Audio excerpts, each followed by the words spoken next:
किसी कार्तिकेय शर्मा की इतनी ताकत नहीं है कि बिहार की लोकतंत्र की जड़ को कमजोर कर दे।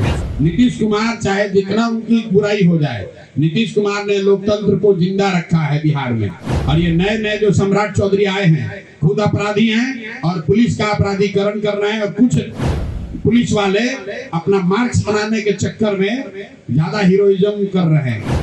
यहाँ पर पुलिस ने जो नंगा नाच किया है, भाजपा के गुंडों के साथ मिलकर चिन्हित करके लोगों को डराया है, धमकाया है, मतदान को प्रभावित करने की कोशिश की है। परिणाम के बाद कहेगा कि हार रहे हैं, जीत रहे हैं, इसलिए ऐसा बोल रहे हैं। हार जीत अपनी जगह पर है, लोकतंत्र जिंदा रहना चाहिए। ऐसा नहीं है कि कोई भाजपा चुनाव नहीं हारी है।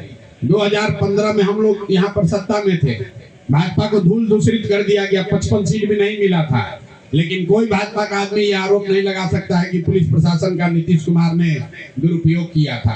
अगर हम लोग भी चाहते तो इनको लाठी से मार के तोड़वा देते, पता नहीं चलता इनको कि किसने मारा। लेकिन वो लोकतांत्रिक बात नहीं है और ये इसी बात की लड़ाई है। कम से कम बिहार में ये कल्चर नहीं रहा है। नीतीश कुमार चाहे जितना उनकी बुराई हो जाए, नीतीश कुमार ने लोकतंत्र को जिंदा रखा है बिहार में। और ये नए नए जो सम्राट चौधरी आए हैं खुद अपराधी हैं और पुलिस का अपराधीकरण कर रहे हैं। और कुछ पुलिस वाले अपना मार्क्स बनाने के चक्कर में ज्यादा हीरोइज्म कर रहे हैं। और अभी इस बार तो चुनाव के दौरान पूरे बिहार ने देख लिया कि पटना के पॉश इलाकों में वार्ड नंबर 21, 22, 23, 25 ये पॉश इलाके हैं। यहाँ पर पुलिस ने जो नंगा नाच किया है, भाजपा के गुंडों के साथ मिलकर चिन्हित करके लोगों को डराया है, धमकाया है, मतदान को प्रभावित करने की कोशिश की है, ये बिहार में स्वीकार नहीं किया जा सकता है। किसी कार्तिकेय शर्मा की इतनी ताकत नहीं है कि बिहार की लोकतंत्र की जड़ को कमजोर कर दे। मतगणना कार्य से एसएसपी अलग हैं। कल हम लोग को आश्वस्त किया है चुनाव आयोग ने कि मतगणना के दौरान अंदर तो ऐसे भी एसएसपी की कोई भूमिका पुलिस की नहीं होती है। लेकिन बाद में जब जनसुराज का डेलीगेशन डीजीपी से मिला तो उन्होंने सुनील कुमार जी जो यहाँ पर वरीय पदाधिकारी हैं उनको बताया है कि उनके निरीक्षण, उनके मार्गदर्शन में ही सब कुछ देखा जाएगा, बाहर की व्यवस्था। और एसएसपी को ये निर्देश दिया गया है कि वो इन पूरे चीज से बाहर रहे। ये अपने आप में एसएसपी होने के नाते उनको शर्म आनी चाहिए कि एक आदमी को आपके जिले में हो रहे इतने बड़ी व्यवस्था से अलग करने का निर्देश दिया गया है। ये दिखाता है कि आपकी क्षमता कितनी है।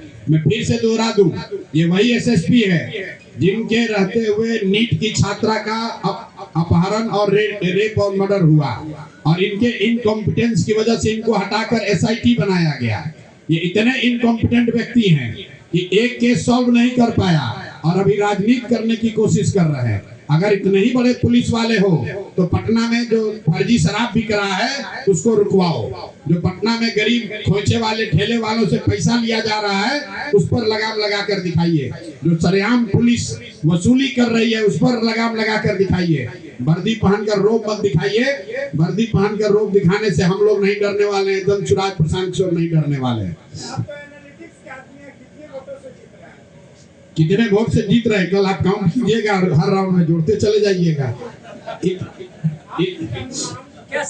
इतने वोट से भाजपा हारेगी कि जीवन में कभी ये कहने का दुस्साहस नहीं कर पाएंगे कि हम लोग कुत्ता बिल्ली को भी खड़ा करेंगे तो चुनाव जीत जाएगा। इतने वोट से हारेंगे।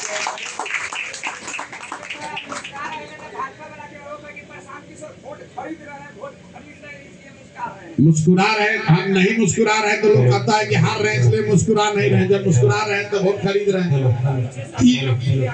30,000 करोड़ रुपया भाजपा के पास आधिकारिक तौर पर। दुनिया की सबसे बड़ी पार्टी भाजपा, दुनिया में सबसे ज्यादा पैसा है भाजपा के पास। राज्य सरकार उनका, केंद्र सरकार उनका, अब वोट खरीद रहे हैं हम। सम्राट इधर है क्या आपसे? सम्राट इधर है आप? सम्राट जी को डरने की जरूरत कल परिणाम आने के बाद है, क्योंकि हम लोगों ने कहा है कि कल का जो चुनाव है वो सम्राट सरकार पर रेफरेंडम है। और जिस तरीके से पूरी सम्राट सरकार, उनके विधायक, मंत्री, सांसद, अफसर, पुलिस सब लगे हुए थे। अगर कल भाजपा हारी तो सम्राट चौधरी को उसकी नैतिक जिम्मेवारी लेनी चाहिए इस्तीफा देना चाहिए। अगर नहीं लेंगे तो भाजपा वाले खुद ही उनको हटाएंगे, हमको उसकी चिंता करने की जरूरत नहीं है। जैसा मैंने पहले कहा है, कल चुनाव हारेंगे, सम्राट चौधरी के हटने का रास्ता मार्ग प्रशस्त हो जाएगा।